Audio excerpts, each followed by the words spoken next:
இன்றைய முதல் வாசகம் இறைவாக்கினர் எரேமியா நூலிலிருந்த வாசகம் அதிகாரம் 31 வசனம் 31 முதல் 34 முடிய.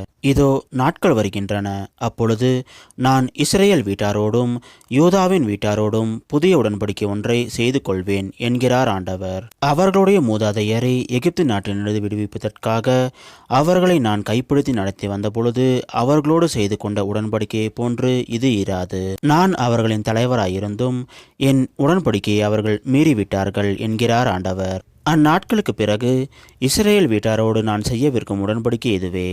என் சட்டத்தை அவர்கள் உள்ளத்தில் பதிப்பேன், அதை அவர்களது இதயத்தில் எழுதி வைப்பேன். நான் அவர்களின் கடவுளாயிருப்பேன், அவர்கள் என் மக்களாயிருப்பார்கள் என்கிறார் ஆண்டவர். இனிமேல் எவரும் ஆண்டவரை அறிந்து கொள்ளும் என தமக்கு அடுத்திருப்பவர்க்கோ சகோதரருக்கோ கற்றுத்தர மாட்டார். ஏனெனில் அவர்களுள் பெரியோர் முதல் சிறியோர் வரை அனைவரும் என்னை அறிந்து கொள்வர் என்கிறார் ஆண்டவர். அவர்களது தீச்செயலை நான் மன்னித்து விடுவேன், அவர்களுடைய பாவங்களை இனிமேல் நினைவு கூற மாட்டேன். இது ஆண்டவர் வழங்கும் அருள்வாக்கு. இறைவா உமக்கு நன்றி. இன்றைய இரண்டாம் வாசகம் எபிரேயருக்கு எழுதப்பட்ட திருமுகத்திலிருந்த வாசகம் அதிகாரம் 5 வசனம் 7 முதல் 9 முடிய. சகோதர சகோதரிகளே, கிறிஸ்து இவ்வுலகில் வாழ்ந்த காலத்தில் தம்மை சாவிலிருந்து காப்பாற்ற வல்லவரை நோக்கி உரத்த குரல் எழுப்பி கண்ணீர் சிந்தி மன்றாடி வேண்டினார். அவர் கொண்டிருந்த இறைப்பற்று கலந்த அச்சத்தை முன்னிட்டு கடவுள் அவருக்கு செவி சாய்த்தார். அவர் இறைமகனாயிருந்தும் துன்பங்கள் வழியே கீழ்ப்படுதலை கற்றுக்கொண்டார். அவர் நிறைவுள்ளவராகி தமக்கு கீழ்ப்படிவோர் அனைவரும் என்றென்றும் மீட்படைய காரணமானார். இது ஆண்டவர் வழங்கும் அருள்வாக்கு. இறைவா உமக்கு நன்றி. இன்றைய நற்செய்தி புனித யோவான் எழுதிய நற்செய்தியிலிருந்து வாசகம் அதிகாரம் 12 வசனம் 20 முதல் 33 முடிய. அக்காலத்தில் வழிபாட்டுக்காக திருவிழாவுக்கு வந்தோருள் கிரேக்கர் சிலரும் இருந்தனர். இவர்கள் கலிலேயாவில் உள்ள பெத்சாய்தா ஊரை சேர்ந்த பிலிப்பிடம் வந்து, ஐயா, இயேசுவை காண விரும்புகிறோம் என்று கேட்டுக்கொண்டார்கள். பிலிப்பு அந்திரேயாவிடம் வந்து அதை பற்றி சொன்னார். அந்திரேயாவும் பிலிப்பும் இயேசுவிடம் சென்று அதை தெரிவித்தனர். இயேசு அவர்களை பார்த்து, மானிட மகன் மாட்சி பெற வேண்டிய நேரம் வந்துவிட்டது. கோதுமை மணி மண்ணில் விழுந்து மடியாவிட்டால் அது அப்படியே இருக்கும்.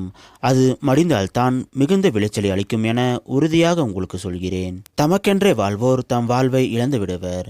இவ்வுலகில் தம் வாழ்வை பொருட்டாக கருதாதோர் நிலை வாழ்வுக்கு தம்மை உரியதாக்குவர். எனக்கு தொண்டு செய்வோர் என்னை பின்பற்றட்டும்.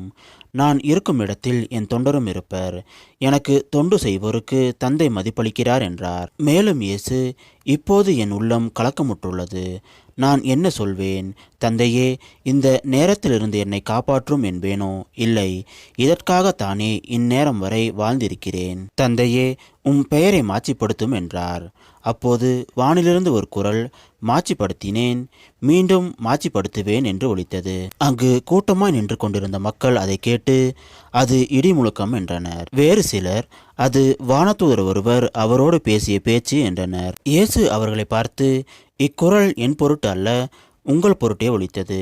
இப்போதே இவ்வுலகு தீர்ப்புக்குள்ளாகிறது. இவ்வுலகின் தலைவன் வெளியே துரத்தப்படுவான்.